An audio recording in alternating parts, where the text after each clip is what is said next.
Live from WBFF in Baltimore, this is Fox 45 News at 10. Breaking news in Baltimore tonight. Flash flooding in the city and in the water. Baltimore City Police recover a body.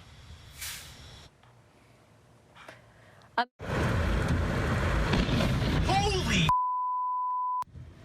Amazing video sent to us by Jacob. Lightning and rain as powerful storms push through Baltimore this evening. That lightning bolt just barely missing that car there. And take a look at this. This is a picture from Harbor East. Look at that. That is what happened this evening along Fleet Street.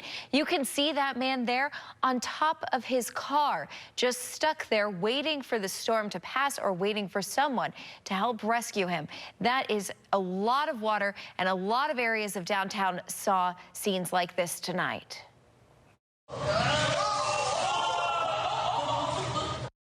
Well, Alex also sent us this video from inside a building on Fleet Street. The water's so high, it's splashing into buildings. And we have team coverage of this wicked weather that blasted Baltimore this evening. Meteorologist Ashley Kramlich will join us with a look at the forecast in just a few minutes. But first, we want to go to Jeff Abel. He joins us live from Southeast Baltimore, where, Jeff, you've seen some damage yourself this evening. It's been one rough night here in Canton and Fells Point. In fact, you don't have to go far to see scenes just like this one. We're here on Luzerne Street, where residents who live along this road believe a bolt of lightning splintered this tree during the height of the storm tonight and sent it toppling onto a couple of cars and the front of a home here as well. And if you were driving through this storm, it was just as rough earlier tonight. In fact, this is some video our photographer shot over on Eastern Avenue, where flash floods stranded many motorists and flooded many cars in that area. All of this happening as commuters were racing to get home. I was just walking home from work, and I got stuck at the World Trade Center for about an hour just waiting for the storm to pass. There's big chunks of hail falling from the sky. There's water everywhere. Wind was going crazy. It passed a little bit, so I decided to push on. I got to Fells Point, and at Eastern and Central, there were some cars that were basically underwater. Hazard lights on. It's absolutely ridiculous.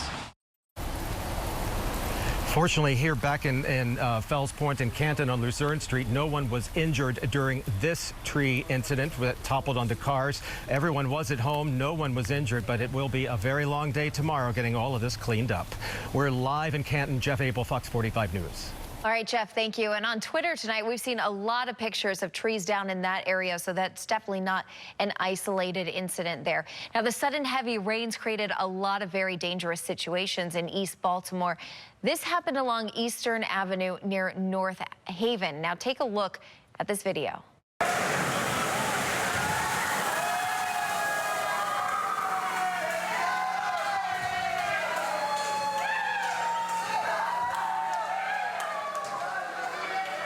Well, you see there that car drives into that water and it gets stuck. No contact with the road. This is why we always advise turn around, don't drown. This is an incident of what happened there. You saw that, that they kept driving and now they're stuck. The car actually elevated. The wheels are not on the ground. This man jumps over the railing in an attempt to rescue the woman inside of that car. He is wading through waist-water deep rainwater there that just came down so quickly. You can see the look on her face there. She had no idea how deep that water was. And now these good Samaritans along the side of the road try to rescue that couple. You can see that man fell into the water. This definitely a scary situation for them. Luckily, though, in this instance, that water is not rushing. That's some of those situations that we've seen that have been more dangerous in the past. But again, turn around, don't drown. A lot of people saw themselves in this similar situation this evening. Thankful to those good Samaritans for helping. More flooding on the other side of the city. This video from Martin Luther King Boulevard. Water up to the wheel wells of the cars. We've seen this, like I said, all across the city. Look at that. You can see major flooding, major streets closed throughout the evening. We want to check in now with meteorologist Ashley Kramlich. She joins us now. And Ashley, that was a very intense storm, and it seemed to almost come out of nowhere for a lot of people. You know what, Joy? It started off with just some sprinkles, and then once it headed into Baltimore City, we really started to see it get going. And I just want to remind everyone, it only takes 2 feet of water to float your vehicle. So even though you may not know exactly how deep the water is, you don't want to be driving through any flooded roadways. At 5:10, we saw the storm making its way through parts of southern Baltimore.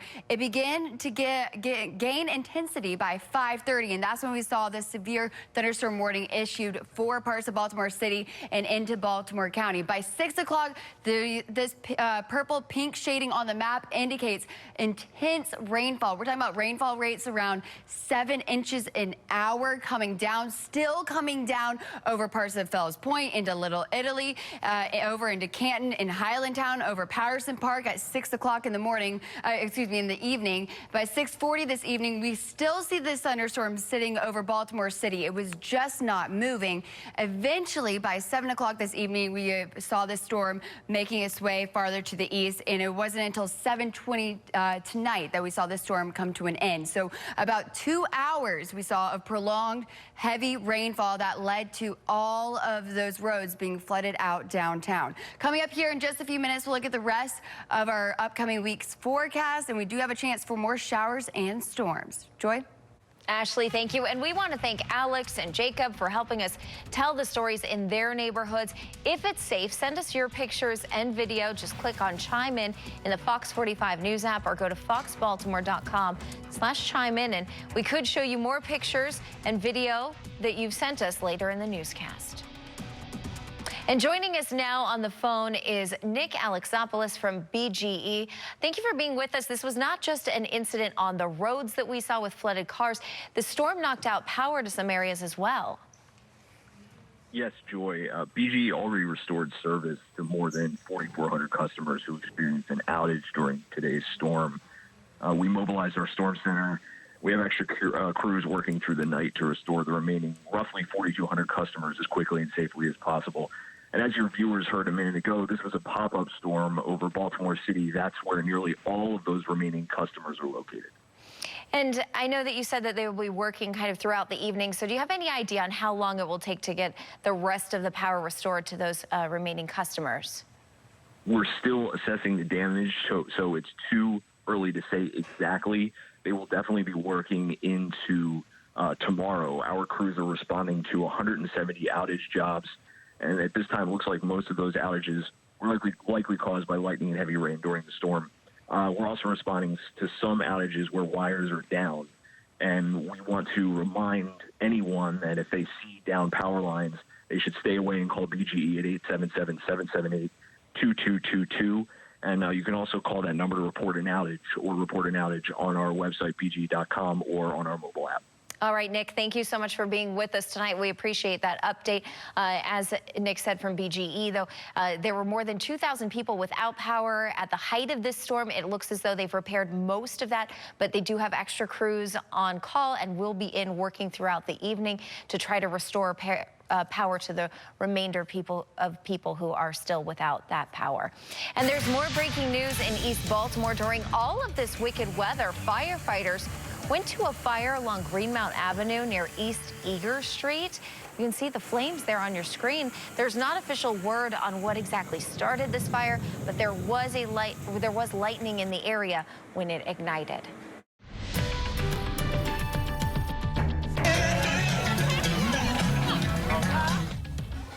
Baltimore is a city in crisis, but residents and police joined together for National Night Out, a community building campaign that promotes police-community partnerships.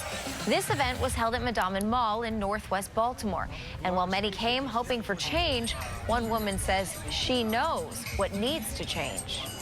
If they could take the Bloods and the Crips and all of them out and put them somewhere else, I think it would be a better environment and neighborhood for them.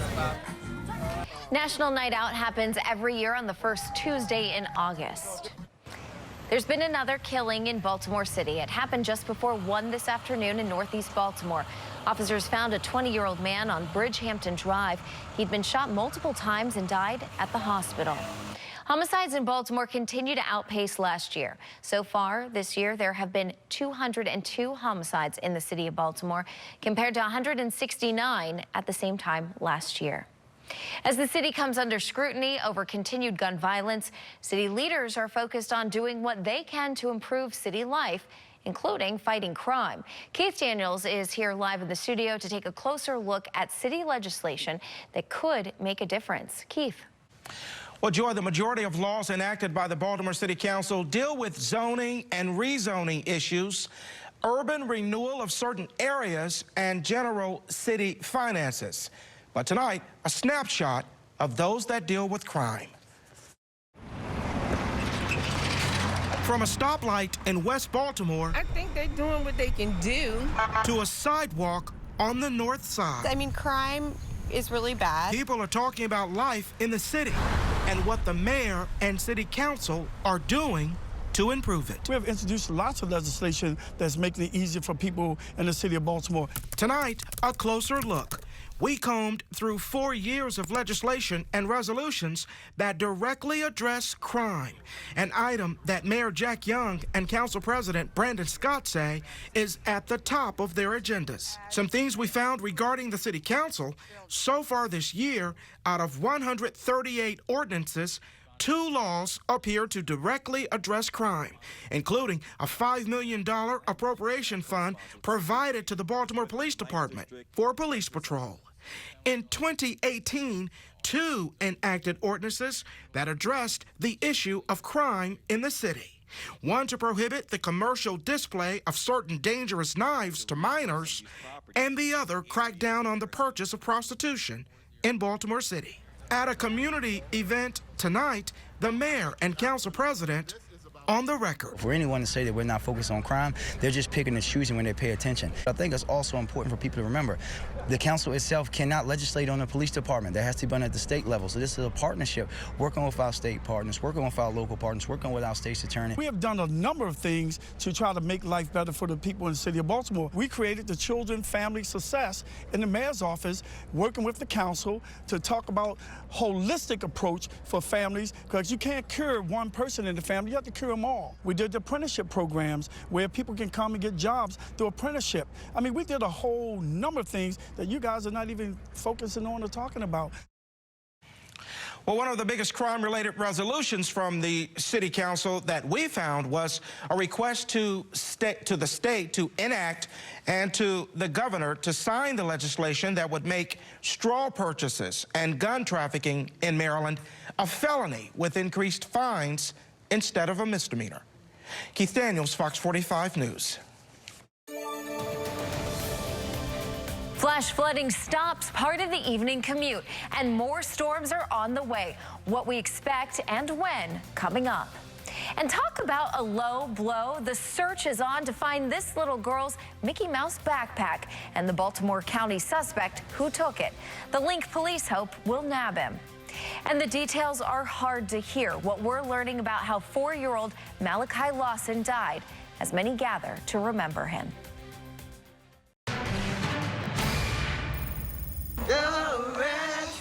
Like me.